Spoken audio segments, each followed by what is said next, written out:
Happy Friday, everyone. Welcome back to Final Expense Telesales. My name is Dana Neeson. Today, we are going to go over both part 3 and part 4 of our end of call objection series because yesterday was crazy. It completely got away from me. And yes, I don't batch create content.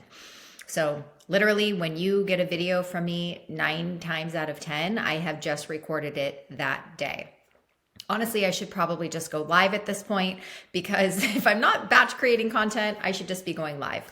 If you want me to go live, by the way, put that in the comments. Let me know if that's something you'd be interested in me doing and have an interactive Q&A. If you were just now finding this channel, sorry about that, and thank you for being here. I am the owner, founder of Empower Life Group. We are a virtual telesales agency specializing in simplified issue life. My job is to always try and help you have stronger, more sophisticated sales conversations. And if you're interested in learning more about how to be part of our team, all of my contact information is in the description below. So to finish off this series, we're going to cover both scripts. The link below will give you a download for both scripts. So let's get to it. So we're going to jump right into it with the trust objection. This is people that don't want to give you their social security or banking information over the phone. They don't want to do business over the phone. They want to be face-to-face. Of course, one of the tools that you can use is a tool that we use a lot, which is Crankwheel, and that allows the client to see both your screen and you at the same time. That does help people feel a lot more comfortable. But regardless, we're still going to go over this framework. And I am reminding you at the top of this that why do we get objections? Fear of making the wrong decision, uncertain about the value, trying to shift the responsibility to someone else to avoid the guilt, or they're just trying to end the call with you without saying no. You're going to notice a lot of similarities from these scripts as we move from one to the next. And that is because objection handling is not rocket science. It's just framing someone's current way of thinking and getting them to try to think in a different way. So it's literally the same framework, inserting the concern and see if we can help someone move the needle. As a disclaimer, there are a lot of different ways to overcome end of call concerns. This is just one way, one frame. There's a lot of different frames that I teach within our team group training. And so if you try to use something on a call and it doesn't work, it's not because the objection doesn't work. It could be because your delivery is not on point, your tonality needs work, your pacing needs work, maybe you're answering questions after you ask one, or maybe there's a different frame that would work better for your particular client. This is why ongoing training, coaching, and support is critical, and just relying on YouTube University is only going to get you so far. So with that said, we're going to go right into reframing or framing their current way of thinking on the trust objection. I completely understand where you're coming from. Of course, in today's world, you can't be too careful, especially when it comes to personal information like banking or social security numbers, right? So I acknowledge, I agree, and I empathize, always. But can I ask, I guess if you did feel 100% confident that this was a secure, legitimate process with a real licensed agent, would this be the kind of plan you'd think you'd want to move forward with, right? All I'm asking there is if your concern was resolved, is this what you want? Okay, that's all I'm doing. I'm just saying it in a fancier way. They're going to say yes or yes, but don't let them finish their sentence. We interject. Okay, great. And what about this plan makes it feel like the right fit for you? This should start feeling very familiar. Why? Because there's a formula. There's an order of operations to getting someone to re-engage back into the emotional state. If they say it's not the plan for them, totally fair. So besides the concern around security, is there anything else giving you hesitation, right? Because is it maybe the price disguised in security, which is a really easy thing to fall back to, or is it just that? So we have to be able to identify that. All right, so we're going to get that answer, and then we're going to step 2, flip the coin. Okay, well, can I ask what usually gives you that sense of confidence when you're sharing sensitive information? Is it knowing who you're talking to, having something in writing? I mean, what makes you feel safe? Okay, here you're going to let them answer. Most of the time, they're going to say, well, if you were here right in front of me, showing me everything in writing and I could see you, like that would make me feel safe, right? And we want them to say that because we have a virtual solution that will bridge that gap.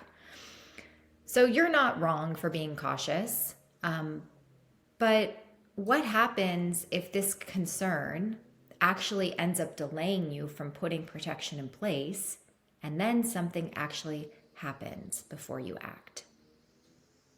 Right? And you have to say this in a very sensitive way, because I'm not giving them the solution yet. I'm trying to get them to think about the consequences of their way of thinking.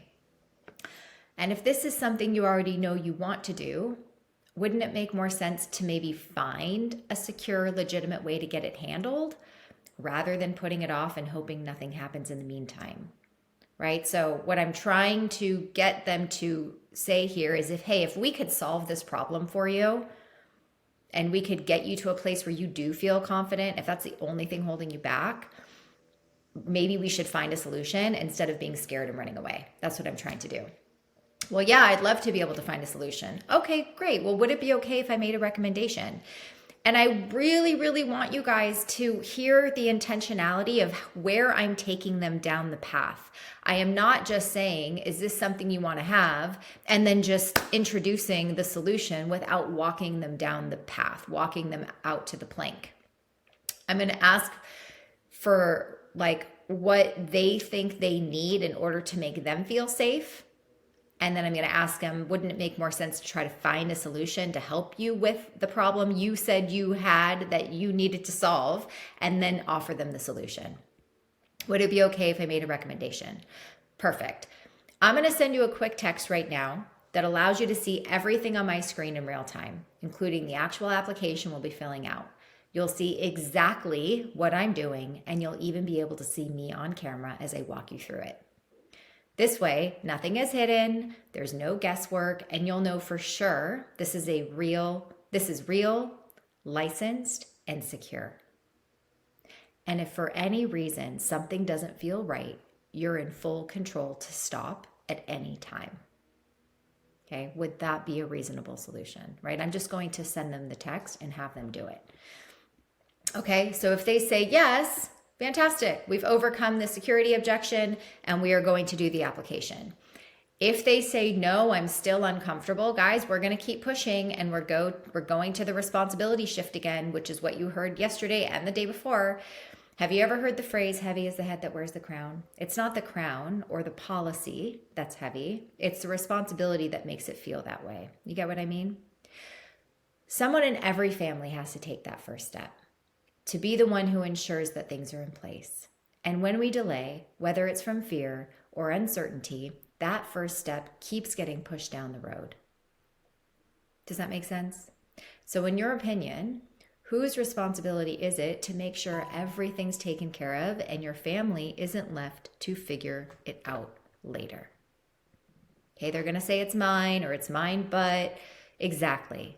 And why do you feel like it's your responsibility? Right? This reinforces their internal conviction.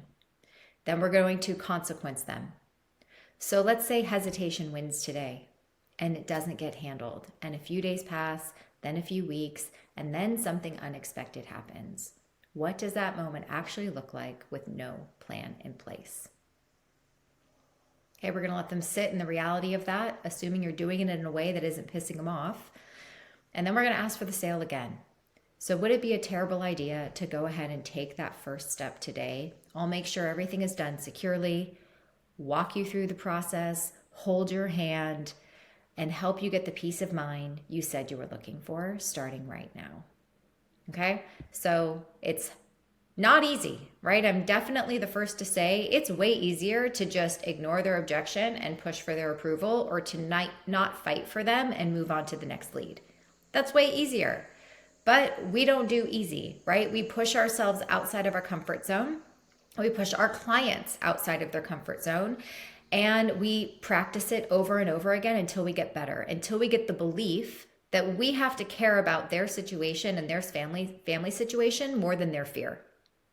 Because if we don't even try, then we're definitely going to let them go every time. So why not try, right? Why not try? If you know you're just going to hang up, why not try? That's what I'm asking. All right, so our next one is I want to talk to someone. And I did a video about this one a couple weeks ago, but I did not share the framework or the script. So this time you are getting both of them. At the top, it goes over why we get objections, which we covered at the top of this call. And I'm just going to go down and read the order of operations just like I did in the last script, but it's slightly worded depending on the objection, right? I want to go talk to my spouse. I want to talk to my kids. I want to talk to whoever. That's not a problem. I'd understand you'd like to speak with your kids. This is a big decision. Agree, acknowledge, empathize. If your kids were here today and they were completely on board, do you think this would be the plan you'd move forward with to protect them? Right? If your kids were here, if your spouse was here and he was totally on board, do you like it? Is this what you want to have? Okay, same question, different way. Yes. And why would this be the plan for you? No. And why do you feel like it wouldn't be? Right? If they say no, how did we get here? How did we get to quotes if they don't even feel like the plan that you quoted them is the right plan for them? That means you're missing steps in the beginning, right? You're missing steps in the beginning.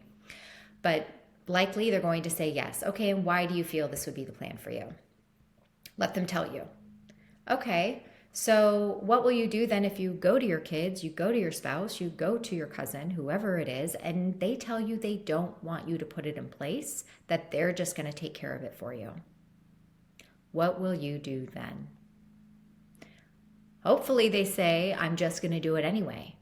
If they say, well, I won't do it, okay, but is that what you want? Do you want them to have to come out of pocket if they didn't have to, if you had the ability to take care of it for them? Right? I'll do it anyway. Why would you do it anyway, though? Okay, they have to defend their own position. You can't just be okay with them saying, I'll do it anyway. Okay, but why would you do it anyway? Okay, they have to say it out loud. So if I'm understanding you correctly, if your kids say yes, of course you're going to get the protection. But even if they say no, you'll still get the protection because of the reasons they said they would do it anyway. Can I maybe make a recommendation? Yes. Okay, well, what if instead of going to your kids for permission, you go to them with the solution? And let me explain to you what I mean by that. That as their mother, father, uncle, whoever, that you decided to take on that burden of responsibility and make the decision to put the protection in place. Because at the end of the day, whose responsibility is it to make sure they're protected? Is it theirs or is it yours? Let them answer. So my recommendation would be to move forward with the option that feels the most comfortable and affordable so you can go to them with the peace of mind you've been looking for. Would that be a reasonable solution? Okay, if we still get resistance, we're going to go back to the responsibility shift frame that I've been sharing with you throughout this series. Have you ever heard of the phrase, heavy is the head that wears the crown? It's not the weight of the crown itself, it's the weight of the responsibility that makes the crown heavy. Does that make sense? So whether it's you or me or anyone else, someone in the family must carry the burden to ensure the family is protected. Does that make sense? So again, whose responsibility really is it? Like, are we really putting that responsibility on your kids to make the decision for you to spend your money? Or is it your responsibility to find a way to make it happen? It's mine. And why do you feel like it's your responsibility? Okay. Step 4. You're right. Thank you for saying that. I appreciate that. Because if you do leave this decision to them, what happens if they say no? What does that moment at the end of your life actually look like for them? So you as the head of the household, if that's who they are, who do you need to become in this moment to finally have the peace of mind you've been looking for? The person that goes to their kids for permission or the person that makes the decision to put their family in a better place? If you walk into that conversation already having made the decision, instead of asking for permission, you say, family, I've taken care of my final expenses so you don't have to worry about this later. What are they really going to be mad about?